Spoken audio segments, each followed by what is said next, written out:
Let us turn to some other news as one teenager is dead and 5 other people are wounded after a shooting in Mississauga, Ontario. Police gave an update in the last hour on the investigation and the search for several suspects. With that, let's go to the CBC's Adrian Chung. He is in Mississauga right now. So again, we just heard from police. Adrian, so what are they saying? Well, that's right, Michael. A 17-year-old boy has been killed and 5 others have been injured. And if there is any good news coming out of this, is that police have just told us that all of the surviving victims have been released from hospital except for one, a woman in her 50s. Most of those victims are teenagers, including a 13-year-old girl. But we also learned many new details about what happened last night. There were many families in this courtyard, is what they told us. They have interviewed many of the residents here, checked video surveillance as well. They told us that there was an ice cream truck, and so that obviously drew a lot of families out from their homes.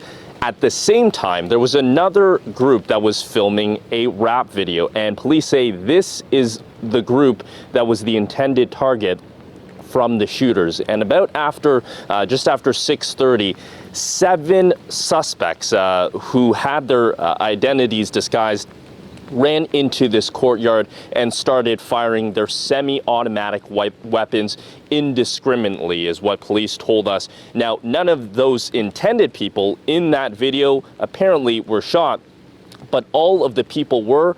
Police say they were innocent victims, that they had no connection to the suspects or to the group. And I just wanted to show you behind me how sprawling this scene really is.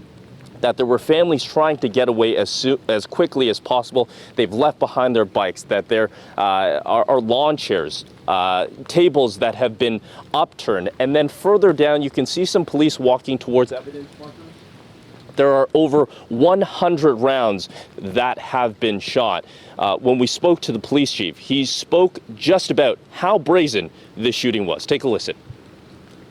What I do know happened is that the 7 individuals that we believe were involved in this, they covertly approached the side of the building dressed in dark clothing, made their way along the side of the building trying to conceal their identity and conceal the fact that they were approaching the side of the building and the parquet at the back. And then when they got themselves into position, they indiscriminately opened fire in the parquet area. Indiscriminately opened fire. As you say, dozens and dozens of rounds now being retrieved. 1 person dead, several injured here. So what's been the reaction in Mississauga to this event, Adrian?